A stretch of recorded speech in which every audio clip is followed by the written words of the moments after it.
فَأَلْهَمَهَا فُجُورَهَا وَتَقْوَاهَا. کل قیامت کے دن آ کے مجھے نہیں کہنا یا اللہ مجھے نہیں پتا تھا سیاہ کیا ہے اور سفید کیا ہے. تو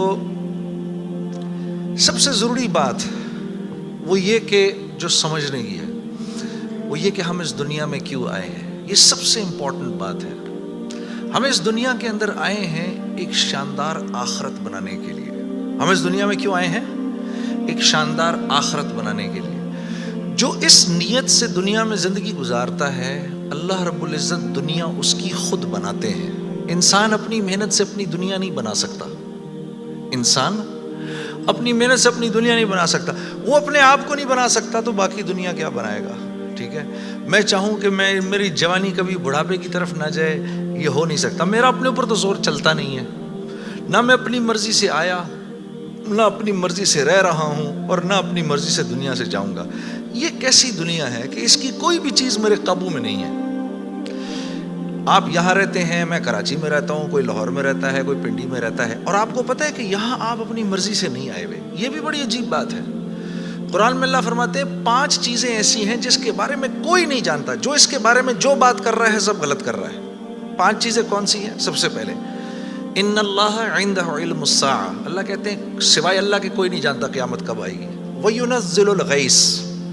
بارش نے کب کہاں اور کتنا برسنا ہے کوئی نہیں جانتا. رزق کس کے پاس کتنا پہنچے گا اللہ فرماتے ہیں کوئی نہیں جانتا، صرف میں جانتا ہوں. وَيَعْلَمُ مَا فِي الْأَرْحَامِ. ماں کے رحم میں یہ تو معلوم کر لیتے ہیں کہ بیٹا ہے یا بیٹی ہے، لیکن اللہ فرما رہے ہیں یہ نہیں معلوم کر سکتے کتنا جیے گا، کتنا کہاں رہے گا، کیا کھائے گا، کیا پیے گا، نیک ہوگا، بد ہوگا، فرما بردار ہوگا، نافرمان ہوگا. اللہ فرماتے کوئی نہیں جانتا. پھر اللہ فرما رہے وما تدری نفس ماذا تکسب غدا. کوئی نفس یہ نہیں جانتا، انسانوں کو چھوڑو، کیڑے مکوڑے بھی یہ نہیں جانتے کہ کل ان کو ان کا رزق کہاں سے ملے گا.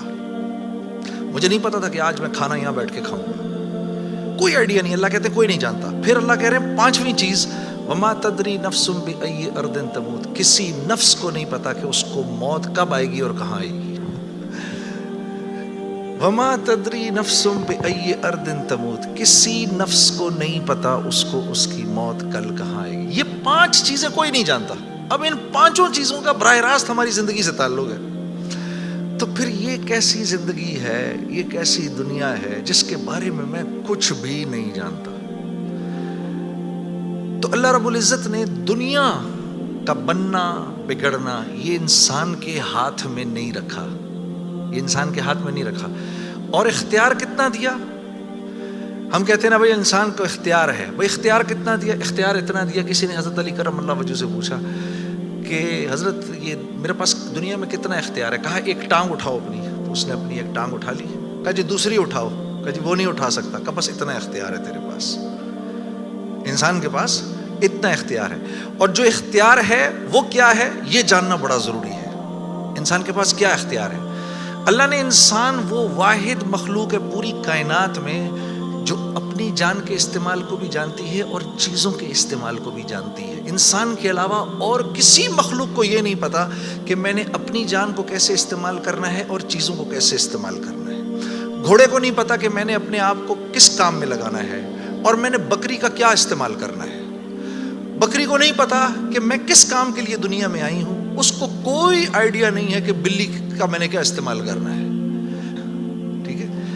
انسان وہ واحد مخلوق ہے جس کو اللہ نے یہ شعور دیا فَأَلْهَمَهَا فُجُورَهَا وَتَقْوَاهَا. اف میرے دوستو یہ وہ آیت ہے وَنَفْسٍ وَمَا سَوَّاهَا. اچھا چل کسی کی قسم نہیں مانتا تو میرے بندے مجھے تیری جان کی قسم فَأَلْهَمَهَا فُجُورَهَا وَتَقْوَاهَا. کل قیامت کے دن آ کے مجھے نہیں کہنا یا اللہ مجھے نہیں پتا تھا سیاہ کیا ہے اور سفید کیا ہے. مجھے نہیں کہنا کل یہ قیامت کے دن، کیونکہ فَأَلْهَمَهَا الہام کیا ہے میں نے تجھے، الہام کیا ہے. اچھائی اور برائی کا فرق میں نے تیرے اندر ڈالا ہے اور یہ ڈال کے تجھے دنیا میں بھیج دیا ہے. جیسے کوئی بھی معاشرہ ہو اس میں سچ اچھا سمجھا جاتا ہے، جھوٹ برا سمجھا جاتا ہے، چاہے وہ مسلمانوں کا معاشرہ ہو چاہے غیر مسلموں کا ہو. بے ایمانی ہر معاشرے میں بری سمجھی جاتی ہے، ایمانداری ہر معاشرے میں پسند کی جاتی ہے. راست بازی، سچائی، بینگ اپ رائٹ یہ ہر معاشرے میں پسند کیا جاتا ہے. اور ظلم ہر معاشرے میں برا سمجھا جاتا ہے، جسٹس ہر معاشرے میں اچھا سمجھا جاتا ہے، قتل ہر معاشرے میں برا سمجھا جاتا ہے۔ تو اللہ پاک فرما رہے یہ چیزیں دے کے میں نے تمہیں دنیا میں بھیجا ہے، میں نے تمہیں تمہاری جان کا استعمال بتا دیا، چیزوں کا استعمال بھی سکھا دیا۔ تو یا اللہ میں نے جان کا کیا استعمال کرنا ہے، میں نے جان کا کیا استعمال کرنا ہے؟ ہاں؟ تو اللہ پاک فرما رہے قد افلح من زکاہا، تو نے اپنی جان کا تزکیہ کرنا ہے تو تو کامیاب ہو جائے گا۔ وَقَدْ خَابَ مَنْ دَسَّاهَا، اور اگر اپنے نفس کو تو نے کھلا چھوڑ دیا تو برباد ہو جائے گا۔ اب نفس کا تزکیہ کیا ہے؟ نفس کو ہر اس چیز سے روکنا جس کو اللہ نے منع کیا ہے، یہ نفس کا تزکیہ ہے۔ سامنے نہ میرا مورد ہے، اب نہیں دیکھ سکتے اس کو، ہاں وہ سامنے سے آئی، نظریں جھکا لی، اب نظریں جھکا لی اسی لمحے پچھلے سارے گناہ معاف ہو جاتے ہیں۔ اور اللہ ایمان کی وہ حلاوت دیتے ہیں جو آپ نماز میں محسوس کریں گے، پھر آپ نہیں کہیں گے کہ جی میں نماز پڑھتا ہوں میرا تو دھیان ادھر نکل جاتا ہے، پھر آپ نہیں کہیں گے۔ کان کو ہر وہ چیز سننے سے روکنا جس کو اللہ نے منع کیا، ہر اس چیز کو سننا جس کا حکم دیا۔ ہاتھ کو ہر اس جگہ استعمال کرنا جس کا حکم، ہر اس چیز سے روکنا جس سے منع کیا۔ تو نفس کا تزکیہ اللہ فرما رہے ہیں جب تم دیکھ دیکھ کر میری رعایت رکھ کے زندگی گزارو گے تو تم اس دنیا میں کامیاب ہو جاؤ گے، اور تمہیں کامیاب کون کرے گا؟ ہم کریں گے، تم خود کامیاب نہیں ہو سکتے، سے منع کیا۔ تو نفس کا تزکیہ اللہ فرما رہے ہیں جب تم دیکھ دیکھ کر میری رعایت رکھ کے زندگی گزارو گے تو تم اس دنیا میں کامیاب ہو جاؤ گے، اور تمہیں کامیاب کون کرے گا؟ ہم کریں گے، تم خود کامیاب نہیں ہو سکتے۔